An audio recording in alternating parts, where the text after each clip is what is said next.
One organization working with the community to battle crime needs your help tonight. Tuscaloosa Crime Stoppers is a program that has led to more than 1,100 arrests since it began in 1989, with more than 7,500 tips called in. But now the funds to help reward the callers are dwindling down. WVUA's Lindsay Price has details in tonight's top story.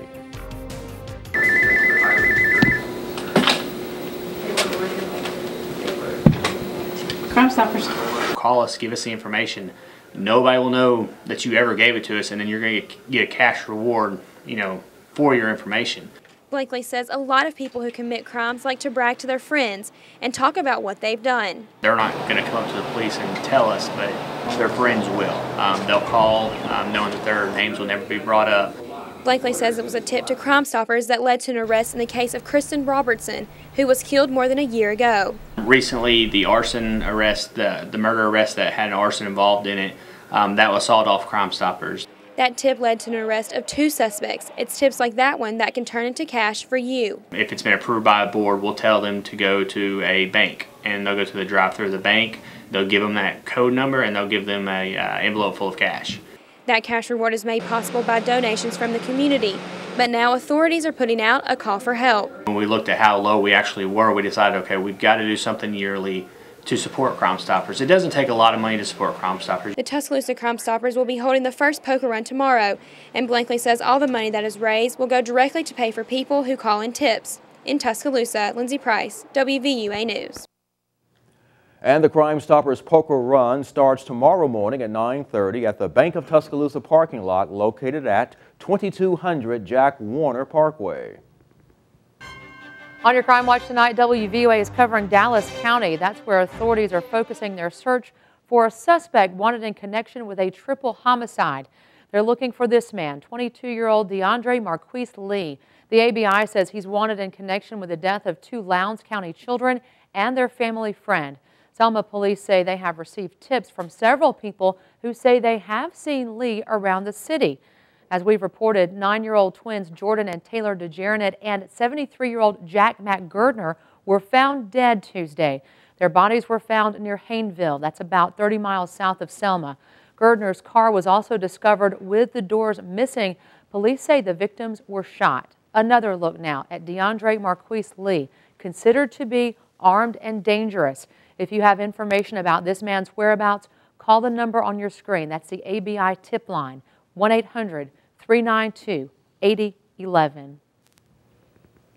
Turning our attention now to some recent acts of bizarre behavior that has some people wondering if a zombie apocalypse is about to happen. Are you wondering that, Philip? Well, it has crossed my mind, but you'll be happy to know that the Centers for Disease Control says no. And just in case you are concerned, though, zombie protection has hit stores in West Alabama. Woods and Water in Tuscaloosa has started carrying zombie bullets and other items aimed at taking out the undead, including zombie targets, zombie bait, and even a zombie gun. But it's important to note that the Centers for Disease Control says they are unaware of any virus or disease that can reanimate the dead, thus creating those rather pesky nuisances known as zombies. Now, a new beginning tonight for an Alberta City family who lost everything on April 27, 2011. The Nero family has a brand new place to call home. This house made possible through Habitat for Humanity and the Nick's Kids 14 for 14 campaign. Pam Nero told us not only did the family take a hit from the tornado, she also had a stroke last year. But Habitat and other members of our community stood beside her and her family. Nero saying today she looks forward to her neighbors returning to the neighborhood. They're gone. A lot of them are gone. We still have a couple of that's still here, but most of them are gone. Plan to come back. Hopefully they will. You can learn more about Habitat for Humanity by going to WVUATV.com. Click numbers and links.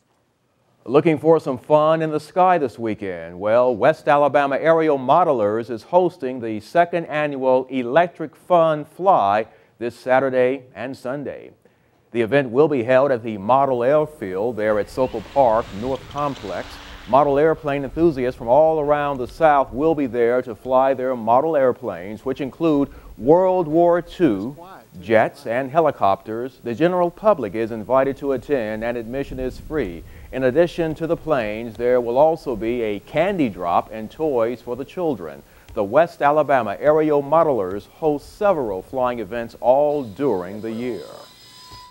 For Jaslyn Lunford's parents, Lucretia and Reggie, tournaments, clinics, practices were all realized in a culmination in Oklahoma City 2 days ago.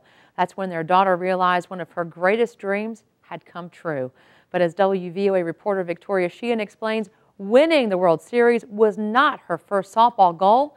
It was getting to wear that Alabama jersey. Please don't use any of it. For the Lunsfords, life has revolved around softball for more than 20 years. But believe it or not, softball wasn't Jaslyn's first great goal. She thought she would play with the Braves until she was about, 7? Yeah, we had to break it to her that wasn't happening. Because she says, why are the girls not playing with the Braves? And so then, she had to change her goal. From 5-year-old dreams to 22-year-old realities. It's not the Braves, but Alabama softball wasn't a bad second choice. Little girls that say, they want to do it, I mean, it's just, anything's possible. That was my ultimate goal as a little girl, and, just proves that anything can happen. All the girls, especially the seniors, reached their goals. I mean, when they came in there, I guess their first goal was to play at Alabama, but then they started setting goals as far as SEC regular seasons, SEC tournaments. And the ultimate goal for them to end their careers was to win the College World Series, and they were able to accomplish that. Not every little girl gets to grow up to watch a World Series win from an Alabama dugout, but that's something the Lunsford family hasn't taken for granted. It was just the best thing you could ask for, for her last game. All the seniors went up to the home plate and took their cleats off and put them all around the home plate. And put the trophy up there. Well, it was just a symbol that their careers were over. Even if some dreams have to come to an end, the memories living those dreams leave behind can be the greatest gifts of all. I've gotten to sleep maybe an hour and a half since, and when I woke up knowing that it wasn't a dream was the best feeling ever. Reporting in Tuscaloosa County, Victoria Sheehan, WVUA News. Current Mississippi State softball coach Alan Reach coached Lunsford back in high school. Her family says he played a big part in her success. Jazz and teammate Olivia Gibson, who's from Tuscaloosa Academy, have played together for more than 10 years. They both say Alabama was a dream. And we have some more good news to share with you here at WVUA. WVUA is honored to be nominated for 3 Southeast Regional Emmy Awards this year. Our special program, Faces of the Storm, that was produced in conjunction with the Center for Public Television, was nominated for Television News Gathering Excellence News Special. And a promo for Faces of the Storm was also nominated in the category of Television Spot Announcements Excellence Program Promotion. And our very own Lynn Brooks was nominated for a Television Crafts Achievement Excellence News Anchor. The awards will be announced tomorrow night in Atlanta. Congratulations to all, especially Lynn. Well deserved.